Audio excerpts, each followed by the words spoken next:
آپ دن رات محنت کرنے کے باوجود دولتمند کیوں نہیں ہیں؟ حقیقت یہ ہے کہ آپ دولت کمانا ہی نہیں چاہتے۔ اگر آپ کی رائے اپنے کسی بھائی یا بہن کے متعلق منفی ہو تو کیا خیال ہے، آپ دونوں کے درمیان قربت ہوگی یا فاصلہ؟ اگر آپ کی رائے اپنی بیوی یا اپنے شوہر کے متعلق یہ ہو کہ وہ تو ہے ہی خراب، تو کیا خیال ہے اس منفی سوچ کے ساتھ آپ دونوں ایک دوسرے کا کتنا ساتھ دے سکتے ہیں؟ عین ممکن ہے کہ آپ دونوں ایک دوسرے کی زندگی سے بہت دور چلے جائیں۔ جس کسی کے متعلق بھی آپ کے اندر ایک سوچ پختہ ہو جاتی ہے کہ وہ ہے ہی خراب، وہ آپ کے قریب نہیں آئے گا۔ یہی صورتحال دولت کی بھی ہے۔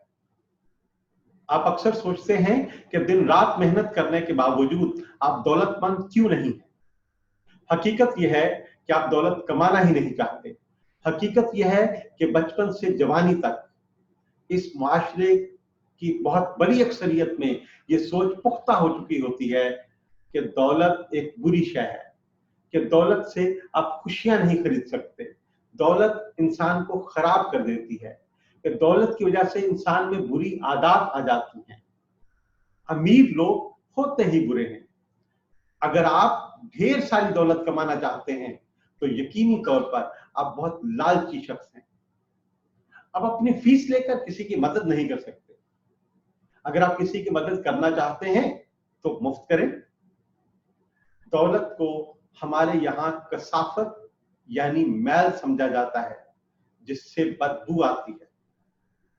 یہ منفی سوچ اتنی پختہ ہو چکی ہوتی ہے کہ اگر آپ دولت کے متعلق کچھ مثبت سوچنا چاہیں تو آپ کو بہت وقت لگے گا۔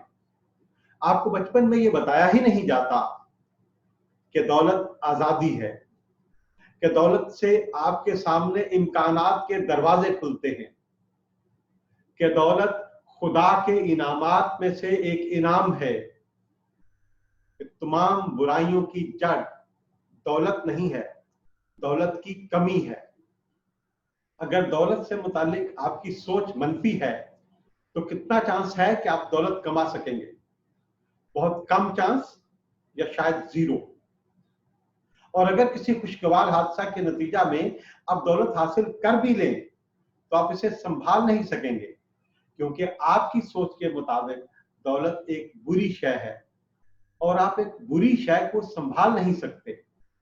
آپ کی سوچ کے مطابق امیر لوگ لالچی اور خود غرض ہوتے ہیں اور آپ لالچی اور خود غرض بننا نہیں چاہیں گے۔ ہماری سوسائٹی، والدین، دوست، سکول، کولیگز اکثر اوقات اس منفی سوچ کا ذریعہ ہوتے ہیں۔ سوسائٹی کا 95% حصہ اس منفی سوچ کا حامل ہے، اور کوئی شک نہیں کہ یہی 95% حصہ غریب بھی ہے۔ جب کبھی آپ کسی سے سنیں کہ چھوڑو دولت اتنی اہم شے نہیں ہے، تو ایک لمحہ کے لیے اپنی آنکھیں بند کر لیں اور سوچیں کہ کیا اس شخص نے کبھی خود بہت ساری دولت کمائی ہے؟ اکثر اوقات اس کی اپنی جیب خالی ہوگی۔ یاد رکھیے کہ مفلسی وہ کیفیت ہے جو انسان کو کفر تک لے جا سکتی ہے۔ اگر فرد کے پاس دولت موجود نہیں ہے تو وہ دوسروں کا محتاج بن جاتا ہے۔ دوسروں کی مدد کرنے کا سب سے بہتر طریقہ یہ ہے کہ آپ خود غریب نہ ہوں۔ اور اگر کسی قوم کے پاس دولت موجود نہیں ہے تو وہ دوسروں کی محکوم بلکہ عملی طور پہ غلام بن جاتی ہے۔ آپ کو ایک فرد کے طور پر بھی امیر ہونا ہے اور ایک قوم کے طور پر بھی۔ ڈٹ کے ہر قانونی بزنس کریں، ڈٹ کے پیسہ کمائیں۔ اس پیسہ کا ایک حصہ اپنے ارد گرد کے لوگوں کے لیے روزگار مہیا کرنے میں استعمال کریں۔ دولت کا ہونا مثبت ہے۔ دولت کمائیں، اسے سنبھالیں اور اسے مسلسل بڑھائیں۔